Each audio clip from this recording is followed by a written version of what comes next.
Welcome to Donmar TV News Channel. Meron pong statement si Pangulong Duterte no isang gabi tungkol kay Senator Pacquiao na ang sabi po niya ay i-expose po niya si Senator Manny Pacquiao. Ano po ba ang pagtingin niya? Ano po ba ang i-expose? Tungkol saan po ba ang i-expose? Meron ba kayong nalalaman na pwedeng i-expose na hindi pa alam ng tao tungkol kay Senator Manny Pacquiao? Yung pala, hindi niya maintindihan. Kaya kay Senator Manny Pacquiao, mag-aral ka muna. Pag-aralan yung issue bago ka pumasok. Mali-mali yung sagot ko eh. Mali-mali. Governor, ang gusto natin... Kaya kami sobra na. Ikinumpare niya taxes of mga pagkain. Hindi. Kaya mag-aral muna si paring Senator Manny Pacquiao bago niya pasukin yan. Hindi niya naintindihan. 3 times kong ginausap. Mayor Chavit, ngayon hong si Senator Pacquiao mukhang nato-trouble din sa kanyang mga kasamahan mismo sa PDP laban, sa partido. At hindi naman kaila rin siguro sa inyo na maugong yung hangarin ng senador na yung posibilidad na siya tumakbo sa 2022 presidential elections. Kayo ho ba maaasahan ho ba sa inyo ang suportang kaibigan ni Senator Manny Pacquiao para sa kanya? Ito, maliwanag, Jerry. Suportado ko pa rin siya sa vaccine. Sa vaccine? Sa vaccine. Sa politika? Mag-aral muna siya. Isipin niya mabuti kung kaya niya talaga. So kung kayo po ang kaibigan yun, pero suportado ko pa rin siya sa vaccine. Kung kayo po ang tatanungin na Governor, dapat ba siyang tumakbong Pangulo ng Pilipinas sa 2022?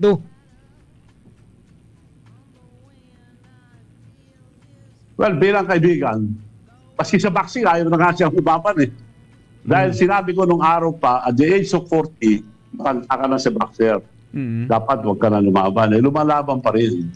So, maski gano'n ang desisyon, supportado ko pa rin sa vaccine. Pero sa politics, yung iniisip niya, habang ini-interview, nakakahalata ng taong bayan na di pa hilong siguro. Mag-aral muna. Kaya yun lang binata. Itong sinasabi niya, hindi niya maintindihan. Bakit ko pinipigil? Makikilabang kami kung ituloy niya. Sabi niya, pinakiusapan ako. Hindi ko sinunod. Tinuloy ko. Sige, makikilabang kami, tinuloy niya. Opo. Meron pong mga research, political researches at pati po surveys, Governor, na nabasa po kami na ang lagi pong nababanggit kay Manny Pacquiao, kaya po may mga taong umaayaw sa kanya, dahil po nababanggit po ang inyong pangalan at itinanong ko kaya nga naungkat niya yung tungkol dun sa example na parang hindi niya kayo pinagbigyan, sapagkat ang dating kayo ang magdidikta sa kanya. Kayo ang magdidikta sa kanya. So, are you saying that you are distancing yourself from Senator Manny Pacquiao pagdating po sa politika starting today? Yes, starting today. Siya nagsabi. Oo. Siya nagsabi, hindi naman ako baka nga naman yun ang panghatindi. Pero kilala niya ako. Hindi ako gumagamit ng tao. Katunying, ka Jerry. Never. Magtanong kayo sa mga tao na nakakita sa akin. You know, in politics, you cannot please everybody. Siyempre, may kalaban ako. Kung tanong mo yung kalaban ko, siyempre, sama na sasabihin. Ganyan ang politics eh. Pero ang totoo, ibang totoo, ibang ang hindi totoo. Pero on record, never ako na gumamit ng tao para sa akin sarili. Kaya yung excise tax ng tabako, ako author yan, ako gumawa sa Congress. Republic Act 7171, yan ang tinatawag na Republic Act 717. Ako po ang sole author na gumawa sa Congress. At luckily, bumasa lahat sa Senate, sa Executive, naging batas. So alam ko po yan, kaya sinabi ko kayo, sobra na yung pagtulong sa amin, tama na. Hindi niya pala naintindihan. Governor, isang tanong na lang, ano? Governor, Sobra na kasi. in other words, meron kayong ipinapaliwanag sa kanya tungkol po dito sa pagbubuwis ng tabako na sabi nyo nga ang Ilocos ang pangunahing producer po ng tabako, pero hindi po niya pinagbigyan yung inyong Gustong mangyari. Kumbaga, hindi kayo nagkapareho ng paninindigan dito sa bagay na ito. Tama po ba ang intindi namin? Hindi pa ninindigan niya Kailangan malaman niya na sobra na taas ang taxes. 9 times na tinaas. So, itaas pa niya, okay sa amin. Pero, pag sobra, mamamatay yung industriya. Hindi na kaya yung mga manufacturer, isasara. So, patay. Dapat marunong siya mag-isip, i-balance. Anything na sobra, masama. Sobra na Kaya taas niya, kita kami, bakit ko siya pinipigil? Tama na, kontento na kami, hindi kami kahaman. Pero kung gahaman lang kami, taas yun. Kami may ginapang taas yun. Ano pakiusap mo? Wag na itaas ka mo. Pero ano yung hiningi ko.